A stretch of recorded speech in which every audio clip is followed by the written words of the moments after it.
Figure जो हम लोग करने जा रहे हैं वो है फ्रस्टम। ठीक है, अभी तक तो हम लोगों ने बहुत सारे फिगर्स के सरफेस एरिया वॉल्यूम का फॉर्मूला लिखा, जैसे बताया क्यूबाइड, क्यूब, स्फीयर, सिलेंडर, कोन, हेमिस्फीयर, इन सब के वॉल्यूम एंड सरफेस एरिया के फॉर्मूले लिखे थे। अब आगे हम लोग करने जा रहे हैं फ्रस्टम। तो मैं पहले फ्रस्टम का फिगर बनाता हूँ, बताता हूँ इसको।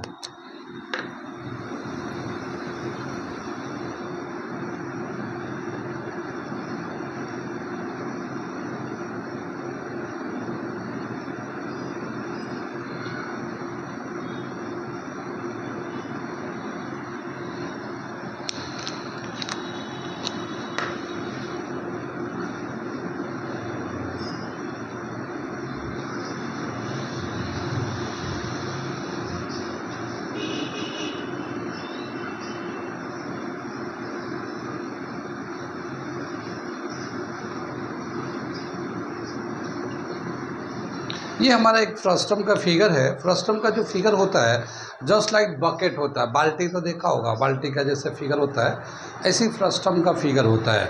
ये देखिए एक फ्रस्टम जैसे बकेट होता है, ये अपर सर्कुलर पार्ट है, ये लोअर सर्कुलर पार्ट है, और ये हमारा इस तरह से थोड़ा सा इनर साइड में दबा रहता है। इस फिगर को हम लोग बोलते हैं फ्रस्टम। ठीक है, ये हमारा फ्रस्टम कहलाता है। ठीक, फ्रस्टम बेसिकली कोन से बनता है, या कोन के फिगर को जब कट करेंगे तो एक फ्रस्टम बन के आता है। जैसे मान लो ये हमारा एक कोन है, इस तरह से हम लोगों ने ले लिया एक कोन ऐसा,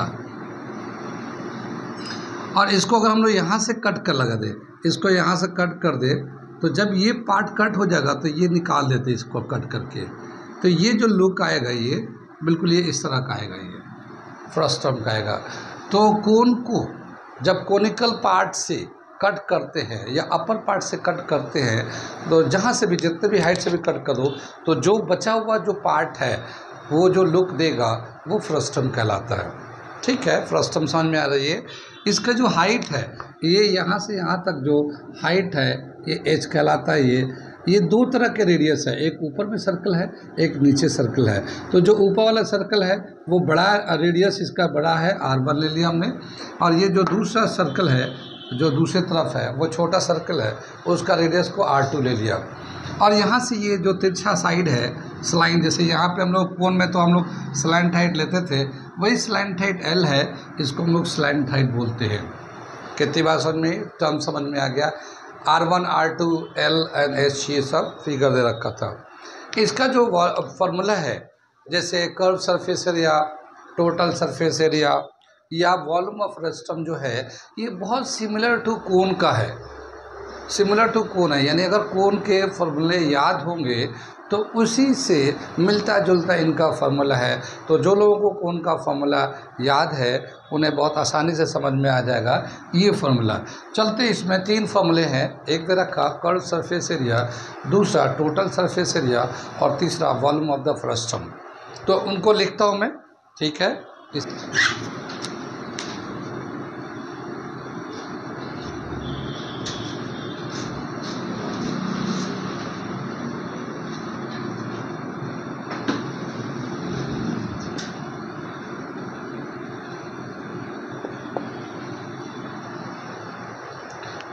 ठीक है, पहला जो है curve surface area of frustum.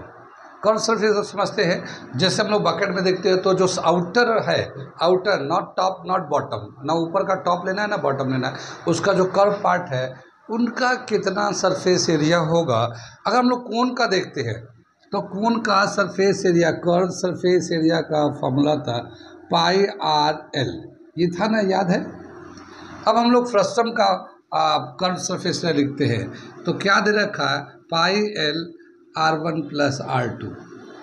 Same है, देखो पाई RL है तो पाई L तो ठीक है, यहाँ पे दो रेडियस है, एक R1 है एक R2 है, तो इन दोनों को प्लस करके एक जो नेट रेडियस होगा वो ले लिया गया। तो ये हमारा कर्व सरफेस एरिया का फार्मूला है पाई L R1 प्लस R2। ठीक है, ये हमारा कर्व सरफेस एरिया का फार्मूला है, उसके हिसाब से बहुत आसान है याद करना। ऐसे हम लोग टोटल सरफेस एरिया ले लेते हैं, तो टोटल में क्या करेंगे, कर्व सरफेस एरिया लेंगे और साथ ही ये नीचे का एक सर्कुलर पार्ट है, ऊपर का सर्कुलर पार्ट है, दोनों को प्लस कर देंगे। ठीक है, तो total surface area of frustum आ जाएगा। तो सेकेंड वाला फॉर्मूला है total surface area of frustum. क्या दे रखा? Curve surface area plus area of lower circle plus area of upper circle. ये दोनों सर्कुलर पार्ट है तो दोनों को प्लस कर देते हैं। कर्व सरफेस एरिया का फॉर्मूला तो हमारे पास दे रखा pi L r1 plus r2, ये तो कर्व सरफेस का हो गया।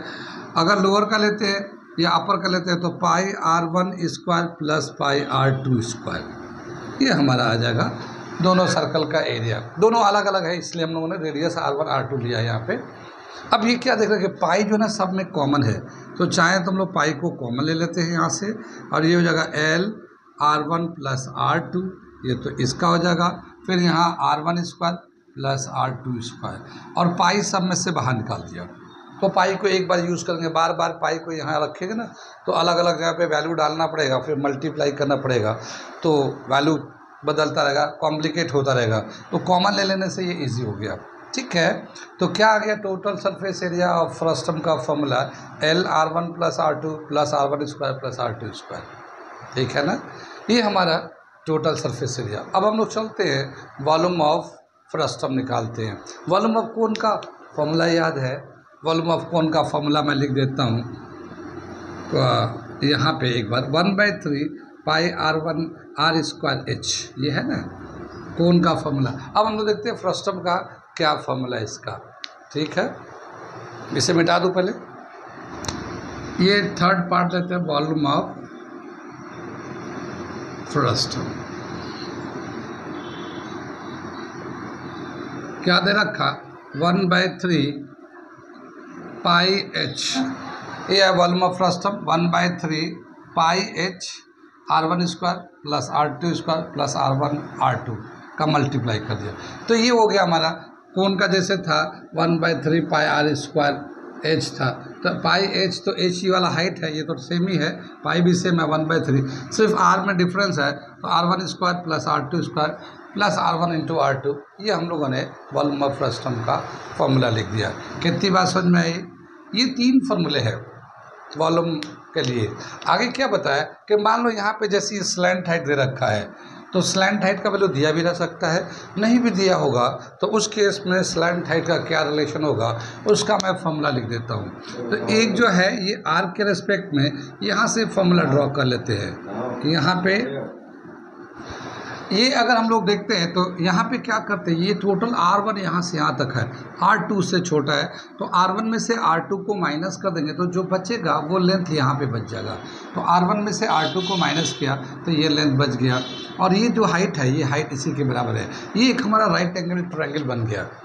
राइट एंगल ट्रायंगल है, पाइथागोरस थ्योरम लगाते हैं तो ये हमारा स्लैंट हाइट L हो गया, ये H हो गया, और ये जो तीसरा साइड है r1 माइनस r2 के बराबर हो गया। तो L square is equal to H square r1 minus r2 का होल स्क्वायर, ऐसे लगा दिया। और L जो है इसका रूट ले लेते हैं H स्क्वायर, ये r1 माइनस r2 का होल स्क्वायर, होल रूट।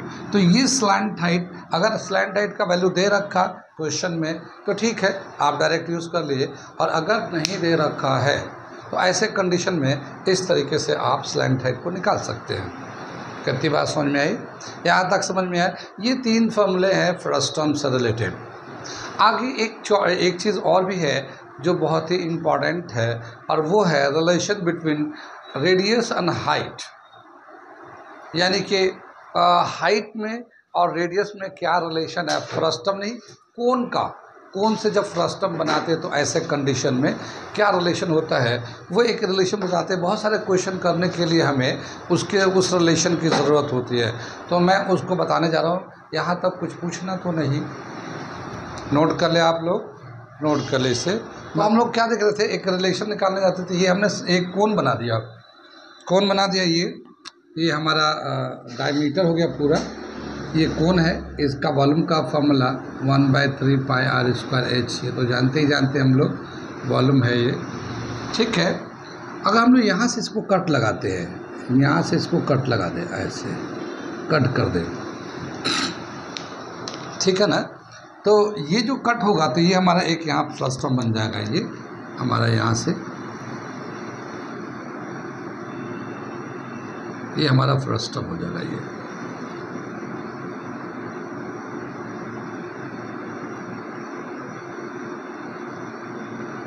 ये फ्रस्टम हो जाएगा। ठीक है, R1 R2 ये ले लेते हैं, इस तरह से कर लेते हैं, कोई बात नहीं, ये फ्रस्टम बन गया। लेकिन यहाँ से कट लगाने के बाद हुआ, अगर ये कट नहीं लगाते तो ये पूरा कोण इस तरह का होता। ठीक है, तो यहाँ पे R1 है, यहाँ से यहाँ तक, ये हमारा R2 है, यहाँ से यहाँ तक। ठीक, ये तो ये जो सेक्शन कट करेंगे इसकी हाइट है ये यहाँ से यहाँ तक, और ये टोटल हाइट ऑफ कोण है H, यहाँ से यहाँ तक पूरा। तो ये पूरा यहाँ से हाइट है, और ये स्मॉल हाइट है, जो ये ऊपर में जो कट कर रहे हैं वो भी एक छोटा सा कोण बन रहा है। देख रहे हैं, ये जो कट करेंगे ये भी एक हमारा छोटा सा कोण बन जाएगा, ये स्मॉलर कोण हो जाएगा ये। तो इसकी हाइट स्मॉल h है और टोटल कैपिटल H है। कितनी बात समझ में आई? ठीक, तो हम लोग क्या कर रहे थे, एक्चुअली रिलेशन निकाल रहे थे, relation between radius and height. ठीक है, ऑफ फ्रस्टम। फ्रस्टम करें, फ्रस्टम भी कर सकते हैं, कोण भी कर सकते हैं। ये कोण ले लिए, फ्रस्टम छोड़िए, कोण। ठीक है ना, क्या समझ में आया कि एक बड़ा कोण था, उसका अपर पार्ट से इतने दूर से कट करके अलग कर दिया, ये यहाँ पे एक लोअर पार्ट कर दिया, तो लोअर पार्ट फ्रस्टम हो गया, अपर पार्ट एक कोण हो गया। इसमें दो रेडियस हो गया, एक ये हो गया, एक ये हो गया। पूरा जो कोण था उसकी हाइट तो कैपिटल H ले लिया, और ये जो अपर पार्ट था वो स्मॉल कोण हो गया, उसकी हाइट स्मॉल h हो गया।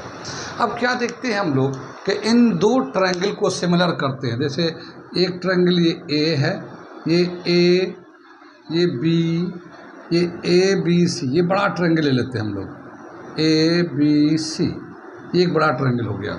ठीक है, और ये एक हमारा छोटा सा ट्रायंगल है ये। ठीक है ना, ये हम ग्रीन से ले लेते हैं, ग्रीन कलर से, DE। कितनी बात समझ में? अगर हम इन दोनों ट्रायंगल को देखते हैं तो ये दोनों ट्रायंगल सिमिलर है। ठीक है, ये एक, ये ABCDE, ये दोनों ट्रायंगल सिमिलर है। कैसे सिमिलर हो जाएगा कि सिमिलर करने के हमें पता है, सिमिलर ट्रायंगल पता है, किया कभी पढ़ा है आप लोगों ने। सिमिलर ट्रायंगल एक चैप्टर है 10th क्लास में, ज्योमेट्री में, और बताते हैं कि जब भी कभी दो ट्रायंगल का दो एंगल भी इक्वल हो जाए तो वो दो ट्रायंगल सिमिलर हो जाते हैं। ठीक है, सिमिलर का मतलब ये है कि angles are equal, corresponding angles are equal, but corresponding side may be may not be equal. वो इक्वल भी हो सकता है, नहीं भी हो सकता साइड, लेकिन the ratio of corresponding side will be equal. यानी दो ट्रायंगल अगर सिमिलर है तो उनके करस्पॉन्डिंग एंगल तो इक्वल है, मगर उनका जो साइड है, करस्पॉन्डिंग साइड का जो रेशियो हो गया वो बराबर आएगा सबका। ठीक है, तो वहाँ पे हम सिमिलर ट्रायंगल में बताएंगे, और जब ट्रायंगल सिमिलर होता है तो उनकी करस्पॉन्डिंग साइड का रेशियो होता है। तो ये हम दिखा रहे हैं कि दो ट्रायंगल को सिमिलर करने के लिए मिनिमम दो एंगल की ज़रूरत होती है। तो यहाँ पे देखिए, ये 90 है, ये भी 90 है, यानी छोटे वाले ट्रायंगल में ये 90 है, बड़े वाला ट्रायंगल में ये 90 है। छोटे वाले ट्रायंगल में ये एंगल और बड़े वाला ट्रायंगल में ये एंगल दोनों में सेम है। ये एंगल छोटे ट्रायंगल में भी है और बड़े ट्रायंगल में भी है। तो ये छोटे बड़े दोनों ट्रायंगल में है, तो दोनों ट्रायंगल सिमिलर हो गए। कितनी बात समझे? जब सिमिलर हो जाते हैं तो उनके करस्पॉन्डिंग साइड का रेशियो इक्वल हो जाता है। तो यहाँ पे एक ट्रायंगल आ गया, ये एक ADE, ये एक ट्रायंगल आ गया ADE, और एक ट्रायंगल आ जाएगा ABC। ठीक है ना, छोटे वाला ट्रायंगल में ADE और बड़ा वाला ट्रायंगल में ABC। ये दोनों ट्रायंगल सिमिलर है, तो इनके करस्पॉन्डिंग साइड का रेशियो ले लेते हैं। तो क्या आ जाएगा करस्पॉन्डिंग साइड का रेशियो? छोटे वाला का लेते हैं AD, इसमें से ये वाला AD परपेंडिकुलर हो जाएगा, तो इसका AB आ जाएगा, ये ए बी, और यहाँ पे लेते हैं, यहाँ डी ई है, ये डी ई जो है वो इक्वल हो जाएगा बी सी के। ठीक है, आगे हम लोग ए ई ए सी के बराबर भी बोल सकते हैं, ए सी ए ई के बराबर हो जाएगा। यानी जब दो triangle A D E similar to triangle A B C, ये दोनों ट्रायंगल सिमिलर है तो इनके करस्पॉन्डिंग साइड का रेशियो बराबर कर दिया। अब हम लोग सिर्फ इस दो को लेते हैं, A D upon A B and D E upon B C, इन दो साइड को लेते हैं। क्या समझ में आई? ये ए डी का जो वैल्यू है यहाँ से यहाँ तक ए डी स्मॉल एच है, ये स्मॉल एच ले लिया। ए बी का जो वैल्यू है पूरा यहाँ से यहाँ तक कैपिटल एच है, ये पूरा एच कैपिटल यहाँ से यहाँ तक है, कैपिटल एच है। ठीक है ना, small H capital. D E का जो है ये वाला रेशियो है R two upon R one. तो ये हमारा एक रेशियो आ जाता है साइड का हाइट का रेडियस के साथ, यानी छोटे वाला जो पार्ट है उसका जो हाइट है और जो बड़ा वाला कोण है उसका जो हाइट है, उन दोनों का जो रेशियो होगा हाइट का, उनके रेडियस के रेशियो के बराबर होगा। यानी छोटा वाला का R2 है, R1 है बड़े वाले का। तो यहाँ पे हम लोग ये कर सकते हैं। ठीक है, अगर हम इन दोनों के हाइट को अलग अलग कर दें, जैसे ये H कर लेते हैं, ये H1 कर लेते हैं, सॉरी H2 कर लेते हैं और इसको H1 कर लेते हैं, यहाँ से यहाँ तक की हाइट को अगर हम ऐसा लिखते हैं तो क्या हो जाएगा? ये बात समझ में आ रही है? ये मैं मिटा दूँ थोड़ा सा, यहाँ से सम मिटा। ये जो H है ये तो इसके ऊपर वाला है, तो हम लोग इस फिगर के हिसाब से इसको H2 कर लिया, H1 कर लिया, तो ये H2 हो गया। और ये कैपिटल जो H था H1 प्लस H2 के बराबर है, और ये R2 अपॉन R1, ये ऐसे आ जाएगा। ये ऊपर वाला H2 हो गया, अब पूरे को H1 प्लस H2 कर दिया। इसको रेसिप्रोकल भी कर सकते हैं, यानी कि बड़ा वाला जो है रेडियस उसके बड़े वाले कोण के हाइट्स के बराबर है, और छोटा वाला जो रेडियस है वो छोटे वाले कोण के हाइट के बराबर है। ऐसे भी लिख सकते हैं हम लोग। ठीक है, या इस तरह से ले सकते हैं R1 upon R2, capital H बड़े वाला का हाइट छोटे वाला का हाइट, ऐसे भी रेशियो ले सकते हैं। ये भी एक तरीका है दिखाने का। ठीक, तो इसको अगर याद रखें, ये जो है ना बहुत सारे सवाल करने में ये फ़ायदा करेगा। जैसे ये H कैपिटल H को हम लोग चाहें R1 upon R2 is equal to H1 plus H2 upon H2 यहाँ पे लिख सकते हैं। ठीक है ना, ऐसा लिख सकते हैं हम लोग। ठीक है, तो ये जो रिलेशन है, बेसिकली ये जो रिलेशन है ये हम कई जगह यूज़ करेंगे, आता है यूज़ करने के लिए फर्स्ट टर्म में स्पेशली, क्योंकि ये जो हाइट है नीचे ये H1 के बराबर है और ये पूरे कोण का हाइट होता है, तो हम लोग इससे क्वेश्चन करने में बहुत फ़ायदा होता है। तो ये रिलेशन जो है ना याद रखिएगा, इसका भी यूज़ में आता है। क्वेश्चन जब करेंगे तो पता चलेगा। कितनी बात समझ में आई? तो ये टोटल फार्मूले हो गए जो हम लोगों को volume and surface area 10th class के मैथमेटिक्स के लिए ज़रूरत है। अब हम लोग इसके बाद जो है ना इनके एक्सरसाइजेज शुरू करेंगे और देखते हैं कि उनके एक्सरसाइज में कैसे कैसे ये फार्मूले यूज़ करके क्वेश्चन को करते हैं। आज यहीं पर रहने देते हैं। ठीक है।